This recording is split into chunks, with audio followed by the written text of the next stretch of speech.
ज्ञान शक्ति, फिर क्रिया शक्ति, फिर चेत और चेत आनंद। तो परा माने है, परा और अपरा गीता में भी आया है। हाँ अपरा अविद्याग्रस्त मायाग्रस्त क्षेत्र है, हाँ और परा भी महामाया है। माया वो शुद्ध विशुद्ध विद्या वही उत्पन्न होती है परा में। परालोक में, जी ताऊ जी। है ना। तो जो शिव का परत्व है, दोनों अब सब जगह से मिलाकर सोचिए, तो परा से ही ये शब्द राशि पैदा होते हैं। लेकिन परा से। शब्द राशि ऐसे नहीं होते, आ ई ऐसे नहीं होते। वो केवल क्या है, ध्वनि मात्र। इच्छा, अच्छा बिंदु मात्र है अच्छा ना। तो वो परा स्थिति है। परा स्थिति अभी कारण रूप भी नहीं उदाहरण किया है। कारण में आ जाएगा तब तो वो आ गया विद्या वाले क्षेत्र में। एक डिमार्केशन रखिए कि ये इधर परा है। अच्छा तो परा में उत्पन्न वहीं से सब हो रहा है, परा से ही अपरा भी पैदा हो रही है। तो वहाँ शुद्ध सब है, सब सूक्ष्म है, अति सूक्ष्म, कारणत्व से भी सूक्ष्म है इच्छा शक्ति। अभी ऐसा सोचिए, इसे सोकर उठे, लेकिन सो के उठने के बाद अभी स्पष्ट नहीं है आप क्या चाह रहे हैं। हाँ एक मोटा इधर, हाँ समझा। उधर सोचे नहीं कि माने महासमाधि से, समरसता से शिव या जो भी वो तत्व है सृष्टि का रचनाकार, वो अभी उठा है। तो इच्छा उसकी बिंदु मात्र से प्रकट हुई, वो परा है। परा है। फैलेगी तो वो अपनी कलाओं के साथ, नाद बिंदु कला, ये तीनों उसी परा से पैदा होती है। ये जगत की रचना, सृष्टि की रचना नाद बिंदु कला से होती है। बहुत सुंदर ताऊ जी, है ना। ये तो वैज्ञानिक तथ्य है ताऊ जी। है नाद बिंदु कला। वैज्ञानिक की ओर मत जाओ, पहले अपने दर्शन की ओर जाओ। जी ताऊ जी। दर्शन हमारा दूसरा है। विज्ञान जो करता है वो विज्ञान तो खुद ही नहीं पहुंचा हुआ है। हाँ ये तो है। इसलिए श्रद्धा रख के उधर की बात समझना है। तो परा, जैसे ऋषि बैठा, तो जब उसकी पूर्ण शुद्धि चित्त की एकाग्र होने लगती है, तो परावाणी आप्तवाणी उसको सुनाई देती। जो ऋचाएँ मंत्र आए हैं, ये उसके पहले कहाँ परा में। परा में अभी वो स्वरूप नहीं धारण करता। अच्छा समझे कि एक लगा कि उसकी खोपड़ी में कोई चमत्कार तेज आया। अब वो तेज जो है परा पश्यंती में बदलेगी। पश्यंती माने अच्छा खाका। खाका आपने सिनेमा देखा है कभी? हाँ जहाँ प्रोजेक्टर होता है वहाँ एक पॉइंट होता है, हाँ वहाँ से प्रकाश जाता है सीधे पर्दे तो पे। उस प्रकाश में कोई चित्र नहीं है, नहीं। लेकिन जब पर्दा का संयोग होता है तो वही फैल करके वो दृश्य बना देता है। जी ताऊ जी। तो अभी वो जो एक चिंतन मात्र प्रकाश का उस ऋषि के एकाग्रता में उतरी, वो परा तत्व उतरा हुई, वो उसके अंदर पश्चिंती फैला, मस्तिष्क के अंदर, उसके एकाग्रता के अंदर। मेधा ये सब पर्दे हैं, ये पर्दे हैं, इसमें फैलेगा। तो फैला तो पश्यंती दृश्य रूप में वो आ गया।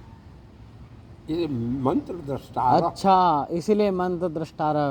हाँ ठीक है। वो सुना नहीं है, देखा है। अभी श्रवण तो आएगा आगे पश्यंती के बाद पश्यंत के बाद मध्यमा में वो श्रवण का विषय बनेगा। अच्छा अभी वो भी पूरा नहीं। तो पश्यंत हो गया, अब वो दृश्य आ गया उनके सामने, मंत्र जिस रूप में भी वो देखा हो। जी ताऊ जी। फिर वो जब मंत्र पश्यंत के रूप में आया, फिर नीचे जब वो उसका चित्त उतरा, तो वो श्रुति रूप में बनने लगा। माने कि ये जो हमने देखा, इसमें से वो जो इसको कहते हैं अनहद नाद। हाँ, अनाहत अनाहत मत अभी बोली, अनहद माने जो जिसमें कोई, ऐसे हम बोल रहे हैं तो इसमें ध्वनि का वो है। अच्छा, चोट- समझ गया मैं। चोट, लेकिन अभी वो मंत्र दृश्य में था, हाँ। अब वो शब्द में बदलेगा तब मध्यमा में आएगा। लेकिन वो बाहर प्रकट नहीं होगा। हाँ, अभी प्रकट नहीं होगा, क्योंकि उसमें अभी ये सांसारिक माइक वायु वहाँ नहीं है। समझ गया। वो अंतर वायु, उसकी जो शुद्ध वायु अंदर, उसकी कुंभक की स्थिति में जो उसके अंदर हलचल रहित वायु जो है, प्राण वायु वहाँ भी है, लेकिन वो बड़ा अभी सूक्ष्म है। तो उसमें उसको क्या मिला, मध्यमा की स्थिति आ गई। अब वो समझ गया कि ये थोड़ा स्थूल रूप ले लिया। अब वो उपदेश करेगा तो बाह्य वायु की जरूरत पड़ेगी, तो वो बैखर में आएगा। बैखर में तो बाह्य वायु की जरूरत है, बिना इसके नहीं होगा। इसीलिए आप अनुभव कर सकते हो। मंत्र जप करते करते उल्टी प्रक्रिया के पहले मंत्र लोग जैसे बहुत से मार्गों में जोर जोर से राम राम राम राम राम है, ये बैखर हुआ। उपांश, उपांश में बोल रहे हैं, लेकिन बाहर किसी को सुनाई नहीं दे रहा। ओठ तो मिल रहा है, मतलब सारे लेकिन ध्वनि बाहर की ध्वनि वायु नहीं का है। स्पर्श नहीं हो रहा है। जो अंदर थोड़ी वायु है उसी से वो ध्वनित हो जा रहा है। हम सुन रहे हैं, दूसरा नहीं। ये उपांश हुआ। बैखर, उपांश, मानस। ये क्या चीज़ है ताऊ जी? वैखर, उपांशु, मानस। बैखर तो ये जो अब बोला, हाँ, ये तो राम है। राम। हाँ। उपांश में मुंह, मतलब ध्वनि नहीं निकलेगी, होंठ ध्वनि चलेंगे। हमको सुनाई दे रही है, धारणात्मक। हाँ हाँ, बाहर नहीं निकलेगी। बाहर बैठा भी नहीं, कटा भी नहीं जाएगा, ये खाली देखेगा। तो वो उपांशु वाली जो स्थिति है वो मध्यमा वाली हुई। हाँ, ऐसे आप मान लो, हाँ। क्योंकि अभी वो बाह्य वायु से वो नहीं चल रहा है, लेकिन उनका जो है वो अलग है। ऊंचे कैटेगरी का। समझ गया। लोग तो उल्टा चल रहे हैं ना। हाँ, समझ गया। वो तो ऊपर से उतर रहे हैं, उनको सब प्राप्त है, ऊपर से नीचे आ रहे हैं। सीढ़ी वही है, हाँ, लेकिन नीचे से आप चढ़ोगे तो मेहनत पड़ती है, नीचे और उतरेंगे। ऊपर से नीचे उतरने में उतनी मेहनत नहीं होती, जी क्योंकि सावधानी की जरूरत उतरने में। बिल्कुल। इसलिए का चढ़ते समय आप नहीं गिरोगे। जी ताऊ जी। हैं, पहाड़ों में आप चढ़ते हो तो चढ़ते समय आपको खतरा कम है गिरने हाँ, का। उतरते समय ज़्यादा होता है। उतरते समय तो वो पैर फिसलने का डर है। हाँ, स्लोप खींच लेगा गुरुत्वाकर्षण। जी ताऊ तो जी। उतरने वालों में भी तो उपांश और मानस जो जप है, उसमें वायु की जरूरत नहीं पड़ेगी। फिर आपको अपने आप लगेगा कि मेरे मन में कुछ हो रहा है, ये ध्वनि हो रही है। वो कर्ण का ध्वनि नहीं होता है, वो मन की ध्वनि है। अच्छा ताऊ जी। तो वो उसको आप कह सकते हो कि वो पश्चंत स्थिति है। अच्छा। मन देखता है, मन में ही दर्शन की शक्ति है। यदि हमारा मन कहीं और है और तो चीज़ें नहीं देख सकते हम। अभी हम बात कर रहे हैं, अगर एकाग्र हो गए हैं मन, तो बगल से कौन गया हाँ, नहीं पता चलता। बिल्कुल। तो मन में ही दर्शन की शक्ति बाहर से दिखती है, पश्चंत है ना। अब परा स्थिति तो बुद्धि के अंदर जब मंत्र पहुंच जाएगी तो आपको अभ्यास की जरूरत नहीं। मन से सूक्ष्म बुद्धि, गीता में बताया ना, इंद्रियाणि पराण्याहु इंद्रियभ्यः परमं मनः मनसस्तु परा परा बुद्धि बुद्धि बुद्धि परतस्तु सः। सः माने वो आत्मा। अच्छा ताऊ तो जी। अब बुद्धि से भी बुद्धि में पहुंच गई मन, तो अब बस बॉर्डर लाइन है, माने इधर अभी अपरा है, बुद्धि तक अपरा है। हाँ। आत्मा जो है परा लैंड का है, वो परमात्मा आत्मा ये सब एक ही तत्व जी ताऊ जी। है। तो बोध तो सब जो कुछ भी है वो आता तो आत्मा से ही है। बिल्कुल। आत्मा को ही जानना है, आत्मा को ही सुनना है। तो कहाँ कठोपनिषद या कहीं में भी बड़ी ही वो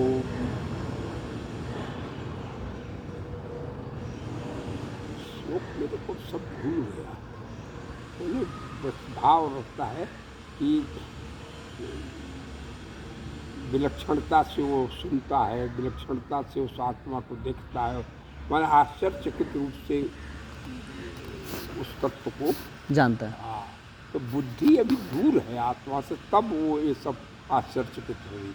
जब वो बुद्धि भी लय कर जाएगी, माने हमारा रिकॉर्ड इधर छूट जाएगा, उधर हम आत्मस्थ हो जाएंगे, तब दुनिया का कोई भान नहीं रहेगा। कोई भान नहीं, वही समाधि होगी। जैसे बोलो कि हमें तो अनुभव है, ये कल्पना से, धारणा से वहाँ तक की बात समझ में आ रही। ये इसी का उल्टा क्रम उधर से ऋषियों से है। ऋषि ऊपर से आते हैं, परा से नीचे तक का, वैखरी तक का। वैखर में उपदेश दे देंगे। अच्छा, अब ये तो बहुत उपदेश को उनके शिष्य, मेधावी शिष्यों ने लिखित रूप में रख दिया। नहीं, लिखित उनके उस जमाने था। हाँ, पहले भी नहीं था, श्रुति था, श्रुति ही था। हाँ, श्रुति के मेधावी श्रुतिधर होते थे, जो एक बार सुन ले तो उनको कभी विस्मृत नहीं होता। तो गुरुजी, ताऊ जी, हमारा जो पुराना ज्ञान होगा उसमें लिखने का तो कोई प्रचलन नहीं, बिल्कुल ही नहीं होगा, बिल्कुल भी नहीं। वर्णमाला का उत्पत्ति बहुत बाद में हुई है। ये पत्र वत्र से लिखने तो ताड़पत्र इत्यादि पौराणिक कालों में आया। तो वैदिक काल में तो ऋषि जो होता ना, बड़ा ठोस बजा कर 2-4 शिष्य रखता था। किसी को ऐसा आप नहीं देखे होंगे 1000 शिष्य हो। सामवेद के है? सामवेद में नहीं, शाखाएं हैं वो। हाँ, ठीक है ताऊ। तो शाखाएं भी इसीलिए हुई कि लोगों को, हाँ ताऊ जी, शाखा बनाने का भी यही कारण रहा होगा कि स्मृति की वजह से एक एक भाग को दे दिया। रख सके। ये है बैखर हम लोग बैखर में अपना, लेकिन एक अवस्था है जो पश्चंती स्थिति वाला होगा, वो can transfer his own thoughts to others without any word. नहीं समझ रहे? समझ गया ताऊ जी। क्योंकि आपके अंदर भी वो यंत्र है। तो गुरुदेव का जो मौन व्याख्यान की बात आती है ना, हाँ, मौनस्थ गुरु व्याख्यानम करके है। गुरु से कोई बात नहीं करता है, गुरुदेव अपने विचार को स्वयं उसके अंदर। अच्छा, तो ये पश्चंती स्थिति से होती है, वो दृश्य रूप में ही उसके अंदर सब आ जाएगा। तो ताऊ जी, जो गुरुजी की ये वाली कथा है वो पश्चंती वाली स्थिति में आएगी? कौन? वो जो ट्रांसलेट, वो अंग्रेज आया हुआ था। हाँ, वो पश्चिम से उसकी बुद्धि, ये जो आज्ञा चक्र है ना, हाँ, यही दृश्य मन और बुद्धि का स्थान है। तो यहाँ अपने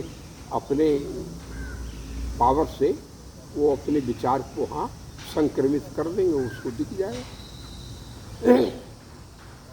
समझ गया ताऊ जी।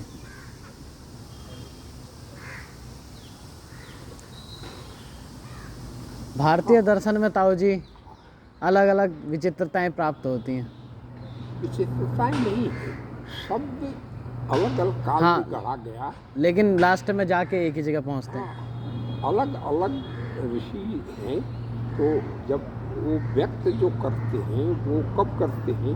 बैखर में। तो बैखर तक आते आते उस व्यक्ति की प्रकृति आ जाती है।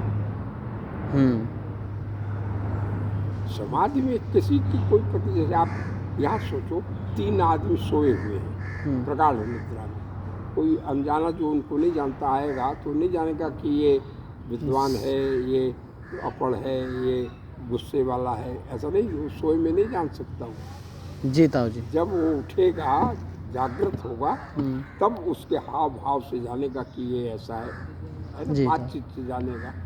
तो ऐसे ही जो समाधि में ऋषि लोग एक ही तत्व को देख रहे हैं। हाँ ताऊ जी, इधर तो नहीं हटा पाया है। करेंगे ताऊ जी। अच्छा, धीरे धीरे लाएगा इधर। हाँ, ठीक है, बढ़िया तो हो रहा है, अच्छा लग रहा है। हाँ, ठीक। तो ये माने है अच्छा, जहाँ तक विज्ञान का है, तो विज्ञान स्थूल से सूक्ष्म की ओर अन्वेषण है ना। हाँ, स्थूल को स्थूल पकड़ से लेता। सूक्ष्म की तरफ, और हमारा जो है वो सूक्ष्म से स्थूल की तरफ है। हमारा जो विकास है, डार्विन करता है कि भाई पहले अमीबा हुआ, अमीबा फिर हुआ। वो मेढक बना, फिर वो जलचर थलचर बना है। फिर आज तक इतने साल हो गया, कभी पानी में कोई ऐसा नहीं दिखा कि अमीबा से मेढक बना हो, बिल्कुल है, नहीं या ताऊ जी। मेढक कछुआ हो गया हो। जेनेटिक्स अलग अलग, तो परिकल्पनाएं थी उनकी, ठीक है, वो काम कर गया, तो ऐसा है। और हमारे यहाँ जो है वो कोई बाहरी यंत्र से नहीं अन्वेषण किया है। इलेक्ट्रॉन, प्रोटॉन, ये सब नहीं देखने की जरूरत थी। नहीं। वो मूल जो आधार है उसी को वो जानते हैं। यस्मिन् ज्ञाते सर्वमिदं ज्ञातम भवति वाली बात थी। जी ताऊ जी। वो पश्चिम में उसके स्वरूप को जान गए। अब वो कैसे हो रहा है, क्या हो रहा है, इतना उनको सोचने की क्या जरूरत ही नहीं है। बना बना भोजन मिल गया तो हमको काहे की जरूरत है कि सही बात है। खिचड़ी कैसे बनेगी, ऐसे बनेगी कि वैसे बनेगी। बिल्कुल आपको धूप लगेगा, ऐसे छाया नहीं, सही है ताऊ जी, थोड़ा धूप लेने का मन नहीं, सही चल रहा है। हाँ, मन कर रहा है। तब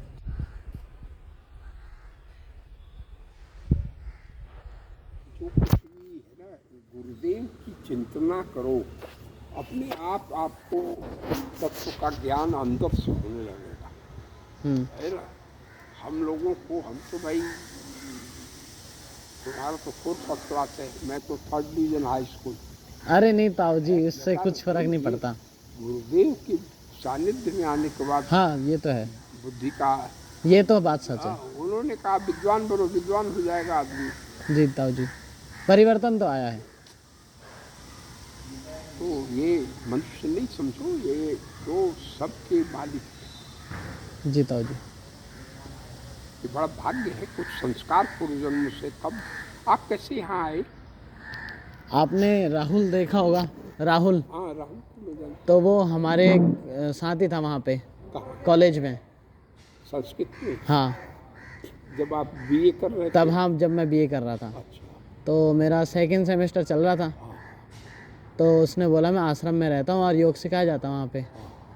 तो योग में मेरी जिज्ञासा पहले से थी, मतलब आसन वाली चीज़ों में, ध्यान वगैरह का तो नहीं पता था हमें। लेकिन हाँ, योग शब्द से हाँ, आकर्षण था। तो योग शब्द से हमें बहुत आकर्षण था ताऊ जी।